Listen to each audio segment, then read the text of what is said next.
After my fourth visit to South Africa, I am convinced. So y'all don't have to keep asking me, am I moving to South Africa? I'm moving. Yes, I'm moving. My move date is set. January 2023, South Africa, here we come. And it's happening. I'm so excited. And after this last trip to Cape Town, South Africa, it was solid for me. It was solid, it was set, it is so. And in this video, I want to talk about some of the culture shocks that I experienced traveling to Cape Town, South Africa, and I cannot wait to share. But if you're new here, let me introduce myself. My name is Ashley. On my channel, Ashley in Africa, I talk about my experience living, moving, and doing business here in the continent of Africa. I am currently living in Dar es Salaam, Tanzania. Honestly, celebrating 2 years having moved myself and my 2 young girls from Atlanta, Georgia, to the continent of Africa in Dar es Salaam, Tanzania. And since last year, I have been preparing and planning to move to South Africa and making sure that I experienced really all that it had to offer to solidify my decision. And after 4 trips, it's happening. I'm so excited. I'm so excited. Thank you, family, for all the people that are returning to the channel. Thank you for your comments. I did a live last week and shared initially some of the things that I learned. But in this video, I want to talk about those culture shocks, okay? And I realized that I didn't do a culture shock video when I traveled to Johannesburg initially, or Durban, because I hadn't started my YouTube channel yet. And so I'll probably do that once I actually move and, you know, spend some time there, because the truth is I love it, you know. But Cape Town was a place that I honestly, while it was a dream trip and somewhere that I wanted to go, once I arrived on the continent, it started to take a different tone for me. I had heard that, you know, it was extremely racist. I had heard that it was like little Europe, don't go there, it's dangerous. And I'm here to tell you that while those might be the perceptions and the experiences of some, it just wasn't my experience. It just wasn't the reality, and isn't the reality of the friends and the people that I have met that live there, the people that I know that have lived there and love it there. And yeah, in this video, I want to talk about it. So the number one culture shock for me was, it's not those things, right? It is not.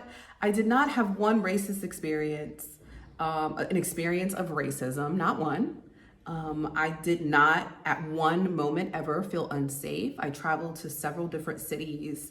I think maybe provinces is what they might call them, and regions around Cape Town.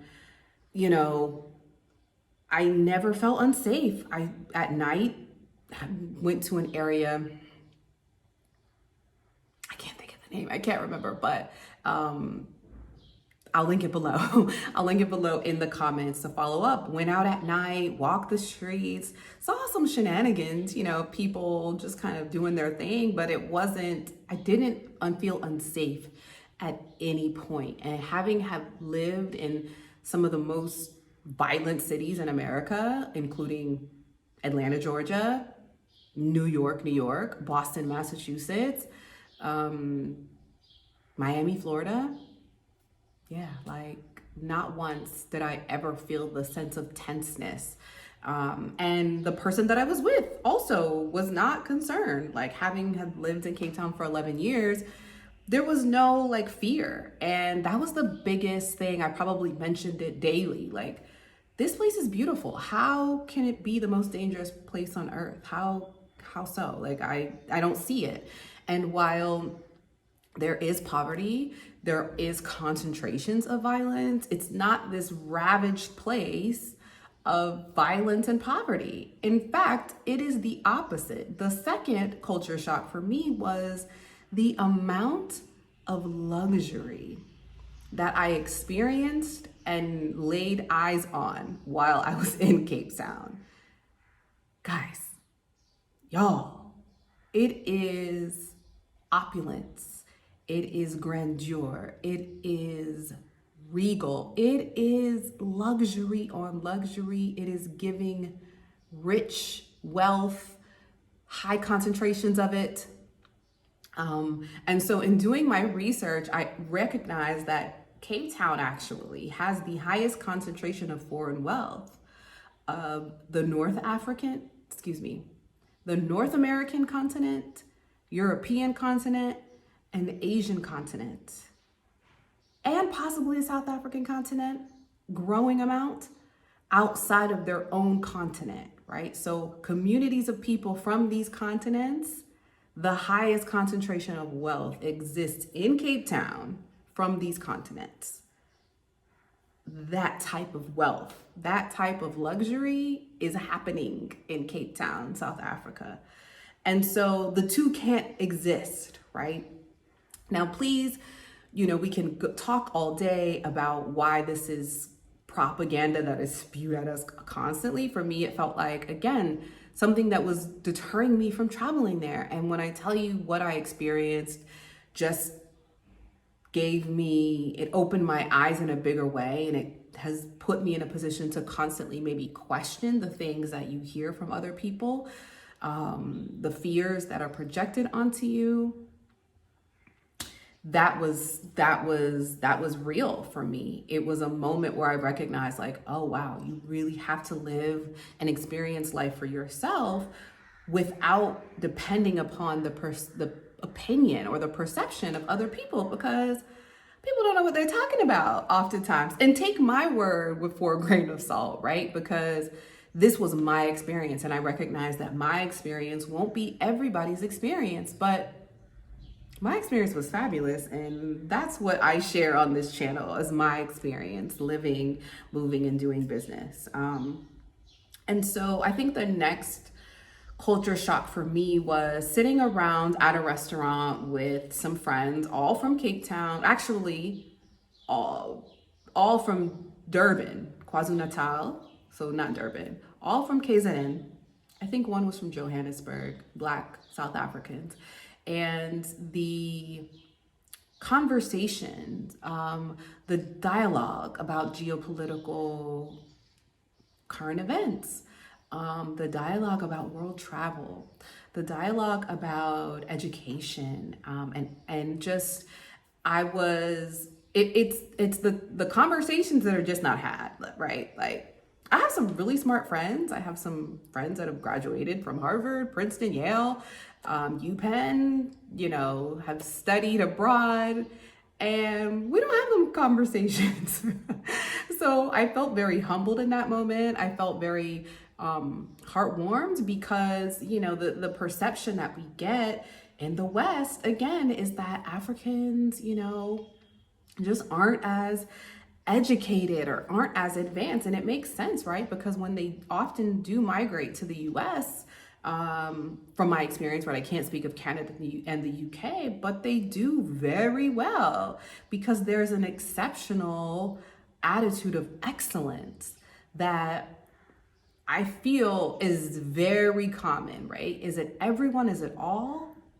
I don't know. It's just the community of people that I have come in contact with, that I have attracted into my life. And it was a beautiful thing. It was a humbling experience. I was honored to be able to partake in those conversations, and again, very humbled, because I don't know a lot about geopolitical conversations. I've been learning as I've been living here on the continent and being able to be familiar with what's happening, in the world, because I refuse to do a lot of consumption of Western media.